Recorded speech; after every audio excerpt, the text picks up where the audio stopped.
La bataille des chéris saison 1 tire à sa fin. Et oui les gars, ça y est, c'est fini. Et il est temps pour nous de faire un bilan, de cette première saison.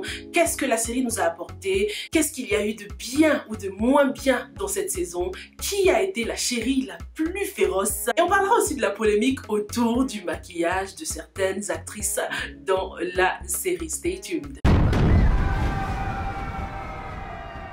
Bonjour à tous et bienvenue sur Yiri TV, je m'appelle Sylvia et sur cette chaîne, je fais des revues et des analyses de films et séries afro. Donc si c'est quelque chose qui t'intéresse, abonne-toi et active la cloche pour ne pas rater la prochaine revue. Parlons déjà du casting de cette série, je le trouve génial, franchement, it's a 5 star. Je trouve que Ebenezer a, comme d'habitude, sélectionné les meilleurs pour interpréter tous les rôles. Il n'y avait pas mieux que Landry pour interpréter le rôle de Elimba, il l'a fait à la perfection et pour dire la vérité, il n'y avait que Landry qui me retenait dans cette série.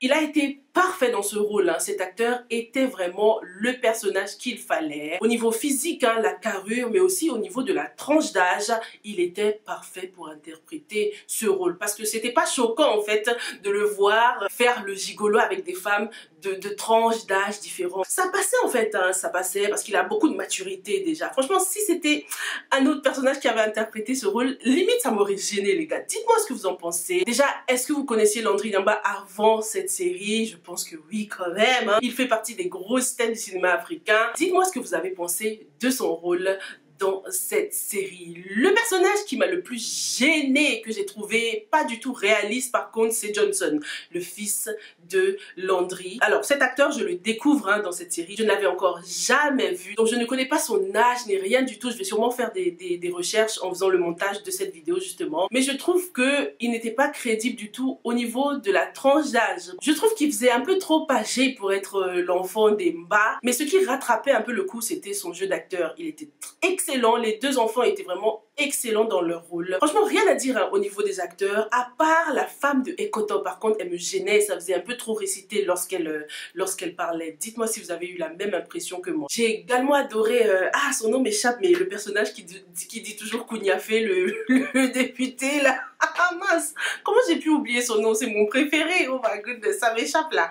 J'ai kiffé parce que là on le voit dans un registre totalement différent par rapport à dans la série La Reine Blanche où il interprète le rôle du roi, du chef. Dans La Bataille des chéris, c'est un vrai guignol. Donc ça faisait du bien cette touche d'humour. De toute façon c'est la spécialité d'Ebenezer Kepombian. Tacler des sujets sérieux, toujours avec une pointe d'humour. L'infidélité, l'abus de pouvoir, la corruption, la politique. Des sujets qui ont été traités avec beaucoup d'originalité. Sans le savoir, il nous a fait kiffer la politique, un thème qui divise beaucoup de monde. On était vraiment plongé dedans, très investis, sans même s'en rendre compte. Par contre, petite déception quand même au niveau du scénario. Parce que justement, on reste un peu dans les clichés de l'homme politique, infidèle, irresponsable, l'homme qui reste the prize, tu vois, l'homme pour qui les femmes doivent se battre alors qu'il n'en vaut même pas la peine. La rivalité féminine qui revient encore une fois dans les œuvres d'Ebenezer. À un moment donné, il y en a marre, surtout que voilà, on a tellement envie que Fatima ouvre les yeux là, sa naïveté était juste un peu too much pour moi. En tout cas, on a eu une bataille des chéris dans tous les sens du terme. Dans le sens donc des maîtresses des Eli qui se battent entre elles, dans le sens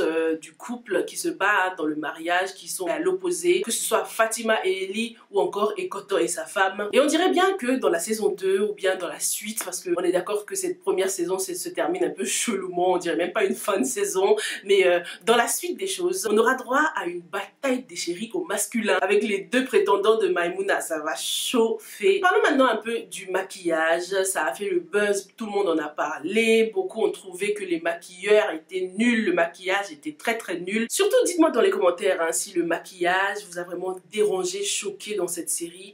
Personnellement, je trouve que les gens exagère un petit peu.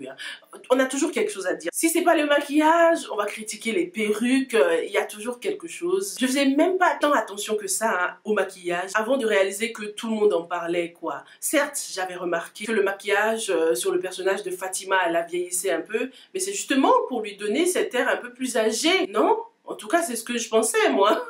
Dites-moi ce que vous en pensez. Peut-être que je suis un peu trop naïve ou peut-être que je n'y connais rien au niveau maquillage, mais je trouve que ça va. C'était pas le plus grave, quoi, dans la série. Moi, c'est plus le scénario qui m'a saoulée parce que je trouve qu'il manquait parfois d'originalité. Donc, heureusement, heureusement qu'il y avait de très bons acteurs pour incarner chaque rôle. Donc, Qu'est-ce qui nous attend dans la deuxième saison, les gars? Déjà, qui a été la chérie la plus féroce? Est-ce que ça a été Maggie ou est-ce que ça a été Ngobo? En tout cas, dans la saison 2, il serait temps que Elimba reap what he sowed. Il serait temps qu'il subisse les conséquences de cette vie d'irresponsable. Il serait temps également que Fatima se bouge un peu plus là, qu'elle ait plus de poignards. Elle est décrite comme une femme de feu pourtant, mais on n'a pas vu de feu du tout. Il y avait zéro flamme, les gars, il y avait de l'eau. C'était l'eau là. Fatima, faut se réveiller. Ngobo lui a ramené des preuves de l'infidélité de son mari, des vocaux avec lui-même qui dit qu'il la trompe. On dirait qu'elle cherchait encore des excuses. Leur confrontation dans les derniers épisodes était too weak. Elle n'a pas cherché à l'affronter plus que ça. Comme si elle avait peur de le perdre. Comme si elle ne voulait jamais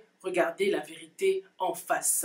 Ngobo a réussi donc à faire tomber Maggie, mais est-ce qu'elle y parviendra avec Kemfak qui est beaucoup plus jeune qu'elle et du coup qui a peut-être plus d'un tour dans son sac? En tout cas, elle aussi, tout comme Ngobo, n'a aucune intention de laisser son Ellie, quitte à désobéir à son père. L'autre sujet que je trouve n'était pas beaucoup exploité, c'était la religion musulmane. Est-ce que vous trouvez que c'était la peine de soulever ce côté religieux de la famille de Fatima ou pas? Parce que pour l'instant, en tout cas, dans cette première saison, je trouve que la religion doesn't really matter dans ce couple. Peut-être qu'on découvrira un peu plus par la suite que Ellie voudra prendre une deuxième femme, un truc comme ça, on verra bien. Dites-moi dans les commentaires ce que vous avez pensé de cette fin de saison qui, comme je l'ai dit, ne ressemblait pas du tout à une fin de saison. Ça se voit qu'en fait, c'est juste une diffusion interrompue pour respecter un agenda, pour respecter le programme, parce que les coups de la vie, la nouvelle série ivoirienne commence dès lundi 2 octobre. Dites-moi si vous avez eu le même feeling que moi par rapport à cette fin. Et puis on se retrouve sans faute dans la prochaine revue. Stay safe and stay blessed.